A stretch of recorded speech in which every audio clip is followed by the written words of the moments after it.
मुल्क की सियासी सूरत हाल में 8 फरवरी की तारीख आने के बाद इंतखाबी मुहिम बाकायदा उसका आगाज़ तो कर दिया गया है, लेकिन नैरेटिव बिल्ड करने की जब हम बात करते हैं तो पाकिस्तान पीपल्स पार्टी, नून लीग, पाकिस्तान तहरीक इंसाफ और पाकिस्तान की तमाम छोटी और बड़ी सियासी जमातें वो नैरेटिव अब तक बिल्ड नहीं कर सकी कि आम आवाम को कन्विंस किया जा सके कि आपने वोट कास्ट करना है, माँ सिवाय वो जो खुद पार्टी के कारकुनान हैं या जो पार्टी को सपोर्ट करते हैं। आम आवाम का, एक आम लेमैन का, उसके मसले मसाइल का कौन सोचेगा और इस पर बात कब की जाएगी, मतलब मुल्क की मुफाद और एक आम आदमी की मुफाद पर कब बात की जाएगी और कौन करेगा बात, इस हवाले से हम बात करते हैं। एजाज सैयद साहब हमारे साथ मौजूद हैं, सीनियर एनालिस्ट इनको आज के प्रोग्राम में वेलकम कहते हैं। अस्सलाम वालेकुम सर।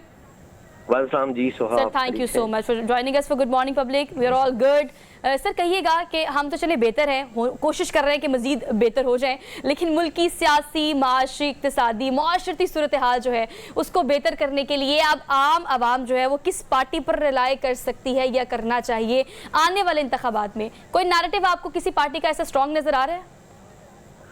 सोहा, मुझे जो नैरेटिव है वो तो किसी पार्टी का इतना ज्यादा स्ट्रांग नजर नहीं आ रहा, और बदकिस्मती से हमारी जो सियासी जमातें हैं विद पैसेज ऑफ टाइम वो कमजोर हुई हैं।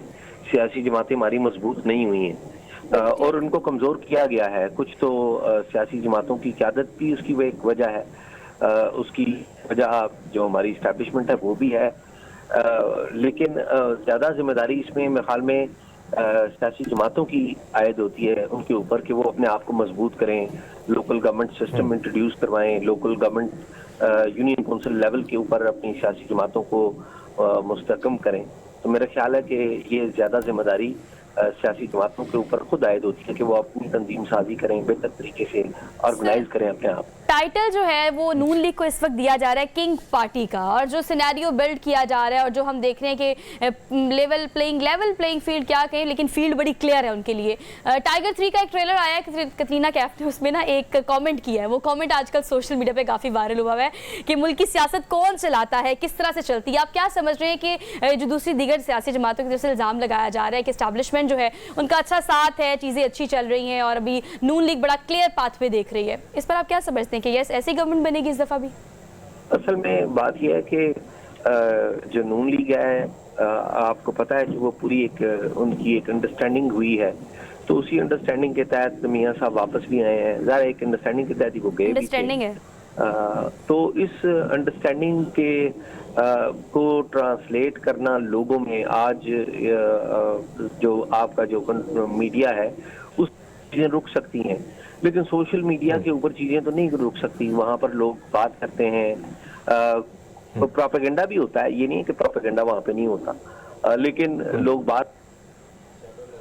सैयद साहब, एक और चीज जो हम देख रहे हैं कि एक तरफ तो 2018 को अगर देखा जाए जिस तरीके से नवाज शरीफ साहब को रुखसत किया गया और इमरान खान साहब को लाया गया, अब अगर देखा जाए तो कहीं ना कहीं चीजें बड़ी खुल के आ रही हैं, और जिस तरीके से हम देख रहे हैं कि अब नवाज शरीफ साहब एक चीज का शिकवा भी कर रहे हैं कि ये जो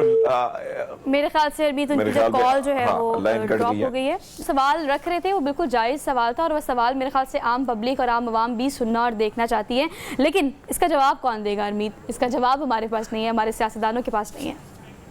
बिल्कुल सोहा, अगर हम देखें इस वक्त सबसे बड़े प्रॉब्लम क्या है, माजी में भी यही कुछ होता रहा, अभी जो कुछ हो रहा है बल्कि खुल के हो रहा है। और एजाज सैयद साहब ने बड़ी खूबसूरत बात की कि कहीं ना कहीं सोशल मीडिया आपको तो माफ़ नहीं करता, बहुत सारी ऐसी चीज़ें, और जो डिजिटलाइज सारी चीज़ें हो गई तो बहुत सारी चीज़ें सामने आती हैं। और अब आप देखें कि मियाँ साहब जो हैं, कल ये एक बड़े अखबार में डॉन में ये खबर छपी थी कि मियाँ साहब जो है उसको गिला है, शिकवा है इस बात पर कि ये जो लाडला प्लस का खिताब उनको मिला है, जिस तरह हमने देखा कि माजी में इन्हीं जमातों ने सेलेक्टेड और लाडला का खिताब दिया था खान साहब को, तो अब कहीं ना कहीं ये जो खिताब दिया जा रहा है, और कहीं ना कहीं हम देख रहे हैं कि सोशल मीडिया पे भी इसी तरह चीजें ट्रोलिंग हो रही है, तो अब उन्होंने गिला किया है कि कहीं ना कहीं इस चीज को धब्बे को धो दिया जाए। लेकिन बात वही है कि सियासतदान जो है वक्त वक्त के साथ साथ हमने देखा कि दीगर ममालिक में जमहूरियत मजीद पनपती है, गहरी उसके जो बादल है मजीद गहरे होते हैं और कहीं ना कहीं मजबूत नजर आती है, लेकिन यहाँ पे सियासतदान और फिर हम देखते हैं कि कहीं ना कहीं कमजोर हुकूमत जो फिर आपको पता है कि किस तरीके से वो चलती है। लेकिन बहरहाल अब मामला ये है कि नवाज शरीफ साहब जिस तरह एक्टिव हमें नजर आते हैं फील्ड में, और इस वक्त इलेक्टेबल्स की बहुत ज्यादा डिमांड है, क्योंकि एक तरफ तो हम तो ग्राउंड रियलिटी ये है कि जो सर्वे नून लीग ने किया है वो खुद उन्होंने डिलीट भी कर दिया, और जो सर्वे आ रहे हैं उधर से उनको तो ग्राउंड पे कोई चीज नजर नहीं आ रही, जिसकी वजह से अब हम देख रहे हैं कि ज्यादातर इलेक्टेबल्स की जो दौड़ है, और अब हम देख रहे हैं क्योंकि हवाओं का जैसे रुख बदलता है तो फिर ये जितने तितर बटेर हैं ये उस तरफ निकलना शुरू हो जाते हैं। और अब आप देखें कि पहली शुरुआत MQM ने की, अब इसके बाद फिर बाप की बात की जाए तो वो भी चली गई, और इसी तरह सिंध पर ज्यादा उनका फोकस है। पंजाब तो पहले वो कह चुके हैं कि हमारा है, लेकिन ऐसे में अगर ग्राउंड रियलिटी देखी जाए तो खैबर पख्तूनख्वा को भी देखना होगा, दीगर जमातों, लेकिन जो चीज उनको चाहिए थी वो बिल्कुल उसी तरह मिल रही है, क्योंकि एक पार्टी जिसका झंडा उठाना भी गुनाह कबीरा समझा जाता है, तो दूसरी जानिब उनके बड़े बड़े लीडरान इस वक्त जेल में हैं। तो मेरे ख्याल में बात वही है कि ग्राउंड बिल्कुल खाली है, अंपायर भी वही हैं, तमाशाई भी उनके अपने हैं, तालियां बजाने वाले, और कहीं ना कहीं एक बहुत स्मूथ पिच मिली है खेलने के लिए। लेकिन हरमीत आप ठीक कह रहे हैं, इस स्क्रीन की वजह से और फिर रही सही कसर जो है वो यकीनी तौर पर सोशल मीडिया ने पूरी की है। हमारी आवाम इतनी बाशऊर तो हो गई है कि वो अपना जो नज़रिया है, अपना पॉइंट ऑफ व्यू आराम से बिल्ड भी कर लेते हैं, और आवाम से देखा जाता है कि ये तासुर देखा जाता है कि यस, उसको चेंज करना भी अब सोशल मीडिया की वजह से कंपैरेटिवली पहले की निस्बत आसान हो गया। तो यकीनी तौर पर वोट आप कहा कि आपने उसको इस्तेमाल करना है, लेकिन बहुत सोच समझ के उसको इस्तेमाल कीजिएगा 8 फरवरी को।